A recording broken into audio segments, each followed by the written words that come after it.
नमस्कार। Special coverage news पर आप सबका स्वागत और अभिनंदन। एक बड़ी खबर है, सबके लिए सोच की खबर है और सबके स्वास्थ्य से संबंधित खबर है। दिल्ली में प्रदूषण का बढ़ता भयंकर मामला अब दिल्ली में हाहाकार मचा रहा है। ये इथियोपिया की तस्वीरें हैं जहां एक ज्वालामुखी फटा है और उसकी राख उड़कर 4300 किलोमीटर दूर चलकर दिल्ली तक पहुंच चुकी है। दिल्ली पहले से प्रदूषण से बेहाल थी और ऐसे में इस राख ने उड़कर आकर दिल्ली वालों का जीना मुहाल कर दिया है। कहां है भारतीय जनता पार्टी के नेता, कहां है उपराज्यपाल जो कहते थे कि प्रदूषण तो खत्म किया जा सकता है, लेकिन सरकार इस पर बात करने को आमादा नहीं। आज कहां है वो, किस जगह है? दिल्ली की जनता एक एक सांस के लिए परेशान है, एक एक सांस नहीं ले पा रही है, उसे शुद्ध हवा नहीं मिल पा रही है और इस सब के पीछे अब इस राख ने जीना दूभर कर दिया है। खबर आपके समक्ष स्क्रीन पर है। क्या है पूरा मामला? भारत के बाद चीन की तरफ बढ़ रही है इथियोपिया ज्वालामुखी की राख। अगले कुछ घंटे तक यह खतरे में है। इथियोपिया के ज्वालामुखी से उठी 25 से 45 हजार फीट ऊंची राख दिल्ली, राजस्थान, उत्तर भारत तक पहुंच गई है। कई अंतरराष्ट्रीय उड़ानें रद्द या डाइवर्ट हुई हैं। दिल्ली में आनंद विहार, एम्स, सफदरजंग के पास जहरीला स्मॉग छाया हुआ है। AQI 400 के पार पहुंच गया है। DGCA ने एयरलाइंस को राख वाले क्षेत्रों से बचने की सलाह दी है। क्या होगा इस सलाह का? क्या इस सलाह से मिलेगा? मैं अभी कुछ तस्वीरें आपके समक्ष ला रहा हूं। यह तस्वीर दिल्ली के आनंद विहार इलाके की है। मेरे पीछे जो तस्वीर देख रहे हैं, यह दिल्ली के आनंद विहार इलाके की है। इस इलाके में शाम को यह आलम था। यह तस्वीर देखकर क्या आप सांस ले पाएंगे? क्या आपके फेफड़ों में शुद्ध हवा पहुंचेगी? दिल्ली से लेकर केंद्र तक कितनी दूरी है? विधानसभा ISBT के पास है, लोकसभा 7CR, जिसे अब कितनी दूर है दोनों के बीच दूरी? गृह मंत्री के अंदर है दिल्ली, चूंकि केंद्र शासित प्रदेश है। उपराज्यपाल कहां है? इन दिल्ली वालों को मरने को मजबूर क्यों किया जा रहा है? कहां है वो हालात? कैसे उत्पन्न हो रहे ये हालात? और भी तस्वीरें आपको हैरान कर देने वाली। ये तस्वीर है दिलशाद गार्डन के पास की। पूरी दिल्ली का हाल है, धुआं छाया हुआ है। 4300 किलोमीटर उड़कर राख आ चुकी है। पंजाब और दिल्ली की लड़ाई अब बाहर जा चुकी है। दिल्ली के लोग जहरीली सांस लेने पर मजबूर है, लेकिन हमारी सरकार कान में तेल डाले चुपचाप सो रही है। बिहार चुनाव में पूरी सरकार व्यस्त थी। बिहार के बाद अब SIR में व्यस्त है। देश में कहां कहां कैसे SIR कराना है, लेकिन सरकार बिल्कुल नहीं बोल रही। राजधानी में सांस लेना दूभर हो रहा है और राजधानी के नजदीक के जिले नोएडा, गाजियाबाद, मेरठ, बागपत, सोनीपत, पानीपत, गुड़गांव, फरीदाबाद, रोहतक, यह सारा इलाका इस जहरीले धुएं की चपेट में। कई उड़ानें रद्द की जा चुकी हैं। उन उड़ानों के भी नाम बताऊंगा और भी जो अब तक की ताजा जानकारी है वो आपके समक्ष स्क्रीन पर है। राख फैलाव के बीच उड़ानों की रूटिंग बदल सकती है और इस दौरान इथियोपिया के हाईली गुब्बी ज्वालामुखी से उठा राख का गुबार लाल सागर पार करते हुए अरब प्रायद्वीप और भारतीय उपमहाद्वीप की ओर फैला है। आईएमडी ने कहा कि उड़ानों की प्लानिंग के लिए मौसम और राख संबंधी अलर्ट की लगातार निगरानी की जा रही है। जरूरत पड़ने पर रूट बदलने, अतिरिक्त ईंधन की गणना या वैकल्पिक मार्ग अपनाए जा सकते हैं। मौसम विभाग के मुताबिक प्रभावित क्षेत्रों के ऊपर से गुजरने वाली उड़ानों का लंबा समय रीरूटिंग, होल्डिंग पैटर्न का सामना करना पड़ सकता है। भारत के बाद चीन की तरफ बढ़ रही है ज्वालामुखी की राख। भारतीय मौसम विभाग ने इथियोपिया में ज्वालामुखी गतिविधि से बने राख के बादल भारत से अब आगे बढ़ते जा रहे हैं। ये बादल अब चीन की दिशा में बढ़ रहे हैं और उम्मीद है कि मंगलवार शाम 7:30 बजे तक पूरी तरह भारतीय आसमान से निकल जाएंगे। आईएमडी के महानिदेशक मृत्युंजय महापात्र ने कहा, स्थिति पर लगातार निगरानी की जा रही है, फिलहाल चिंता की जरूरत नहीं है।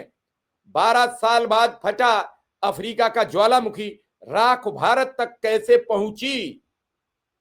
अफ्रीका के इथियोपिया स्थित अपार क्षेत्र में हाईली गुबी ज्वालामुखी 12,000 साल बाद 23 नवंबर 2025 को अचानक फट पड़ा। वैज्ञानिकों के अनुसार विस्फोट ने 14 किलोमीटर ऊंचाई तक राख का गुबार हवा में पहुंचा दिया। हवा की तेज दिशा और गति के कारण यह राख करीब 4500 किलोमीटर दूर भारत की राजधानी दिल्ली समेत कई इलाकों तक पहुंच रही है। विशेषज्ञ हालत पर नजर बनाए हुए हैं और संभावित असर को लेकर चेतावनी जारी कर रहे हैं। इस पूरे घटनाक्रम से क्या दिल्ली के नागरिकों को राहत मिलेगी? क्या दिल्ली के नागरिकों का जीवन सुरक्षित होगा? सैटेलाइट से लगातार तस्वीरें इथियोपिया ज्वालामुखी का असर दिख रहा है और इस पूरे मामले पर अगर हम बात करें तो लगातार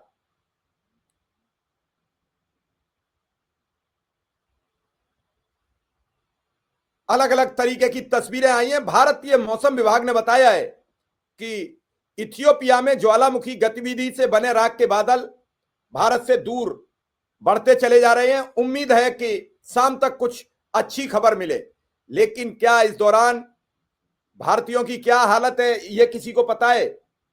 विस्फोट के बाद एयर इंडिया ने अपनी कई उड़ानें रद्द की हैं। हाईली गुब्बी ज्वालामुखी विस्फोट के बाद प्रभावित क्षेत्रों के ऊपर से गुजरे विमानों को एहतियाती जांच के कारण एयर इंडिया ने कई उड़ानें अपनी रद्द कर दी हैं। एयरलाइन का कहना है यात्रियों और क्रू की सर्वोच्च प्राथमिकता है सुरक्षा देना, इसी वजह से यह कदम उठाया गया। 25 नवंबर की रद्द उड़ानें AI 2822 चेन्नई मुंबई रद्द कर दी गई। AI 2466 हैदराबाद दिल्ली रद्द कर दी गई। AI 2444 AI 2445 मुंबई हैदराबाद मुंबई रद्द कर दी गई। AI 2471 AI 2472 मुंबई कोलकाता मुंबई दोनों तरफ से रद्द कर दी गई। 24 नवंबर की जो कल उड़ानें रद्द हुई उनमें New York Delhi, New York JFK Delhi, Dubai Hyderabad, Doha Mumbai, Dubai Chennai, Dammam Mumbai, Doha Delhi. Ethiopia का ये जो हाईली गुबी ज्वालामुखी लगभग 10,000 साल बाद फट गया है। इस विस्फोट के दौरान राख का विशाल गुब्बार 10 से 15 किलोमीटर ऊंचाई तक देखा गया है। वैज्ञानिकों के अनुसार यह दुर्लभ प्राकृतिक घटना है और इसका असर आसपास के क्षेत्रों और मौसम और वायु गुणवत्ता पर पूरी तरीके से पड़ेगा। इस खबर से भारतीय जनभावना में, भारतीय मौसम में एकाएक बड़ा परिवर्तन आया है। ये पीछे आपको जो तस्वीर है, मेरे एक तरफ ये जो राख का गुबार उड़ रहा है, ये ऐसे ही उड़ता चला गया है और ये बगल में ज्वालामुखी फटा हुआ है। दोनों तस्वीरें आपके समक्ष हैं और इस ज्वालामुखी के फटने के बाद लगातार अपडेट आ रहा है। राख के फैलाव के बीच उड़ानों की स्ट्रीमिंग, रूटिंग दोनों बदली जा रही है और अब ये भारत से चीन की तरफ अपना रुख कर रहा है। भारत में इसका कब तक दबाव रहेगा नहीं कहा जा सकता, लेकिन ये प्रदूषण के दौर से गुजर रही दिल्ली अब और कितना त्रासदी झेलेगी अभी नहीं कहा जा सकता। और इस दिल्ली को लेकर अब तक खामोशी, जो कोई नहीं बोल रहा है, कोई कुछ नहीं कह रहा है, उसे क्या समझोगे? ये आनंद विहार की तस्वीर आपको हिला देने के लिए काफी है और इन तस्वीरों के जरिए समझिए कि आप कौन सी श्वास ले रहे हैं, कौन सी ऑक्सीजन आपके फेफड़ों में जा रही है। और आप इसी तरीके से अगर ये बीमार दिल्ली, बीमार अस्पताल दिल्ली के कैसे सुरक्षित रहेंगे। और केंद्र और राज्य दोनों जगह बीजेपी की सरकार है और अब तक कोई एहतियात नहीं बरता जा रहा है, कोई एहतियातन कदम नहीं उठाया जा रहा है। पिछले कई महीनों से, दिवाली से 1 माह गुजर चुका है और अब तक प्रदूषण पर कोई नियंत्रण नहीं हुआ है। और इस प्रदूषण को और कितने दिनों तक झेलना पड़ेगा, ये भी दिल्ली सरकार ने अभी कोई गाइडलाइंस जारी नहीं की है। लोग श्वास लेते हैं, तत्काल एलर्जी होती है, खांसी रुक नहीं रही है, लोग दवाइयों मेडिकल दुकानों पर भीड़ लगी हुई है। लेकिन क्या सरकार की निगाह में इस बड़ी त्रासदी को, इस बड़ी समस्या को निजात करने का कोई उपाय है? क्या दिल्ली में शुद्ध ऑक्सीजन मिलेगी या फिर और ज्यादा विकराल स्थितियां बिगड़ेंगी? तो मैं सलाह दूंगा, छोटे बच्चे और खास करके अस्थमा के पीड़ित मरीज घरों से ना निकलें, दवा रखें, इनहेलर रखें, नेबुलाइजेशन की मशीन रखें और अपने घर पर नित्य, ठीक लोग भी अगर चाहें तो भाप लेते रहें गर्म पानी की, ताकि उनके फेफड़े कुछ न कुछ साफ रहें। बड़ी समस्या है और दिल्ली में इस बढ़ती विकराल समस्या का समाधान फिलहाल होते भी दिख नहीं रहा है। अंधकार सा छा गया है दिल्ली में, लेकिन दिल्ली सरकार की ओर से ना कोई इस पर टिप्पणी है, ना केंद्र सरकार इस पर कोई बातचीत कर रहा है।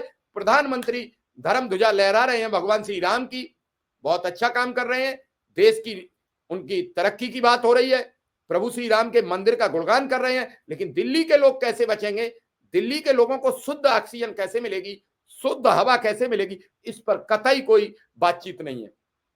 हाँ, इतना जरूर था, इस साल से पहले भी ऐसी ही दिल्ली की स्थिति होती थी, तब पूरी भाजपा सड़क पर आकर इन सब चीजों को लेकर ड्रामा करती थी और खुद उपराज्यपाल कहते थे कि अगर सरकार चाहे तो दिल्ली साफ हो सकती है। तो अब सरकार भी आपकी है, उपराज्यपाल भी आपके हैं और केंद्र में बैठे गृह मंत्री भी आपके हैं, प्रधानमंत्री भी आपके हैं। इसका मतलब सरकार नहीं चाह रही है कि दिल्ली के लोगों को शुद्ध हवा मिले? मेरा पहला सवाल। दूसरा सवाल, ये शुद्ध हवा कब तक मिलने के आसार है? या फिर इसी तरीके से लोगों को गुमराह करके सरकारें तो बना लोगे, लेकिन लोगों को उनके जीवन की सुरक्षा प्रदान करना आपकी बस का काम नहीं है। धन्यवाद, नमस्कार।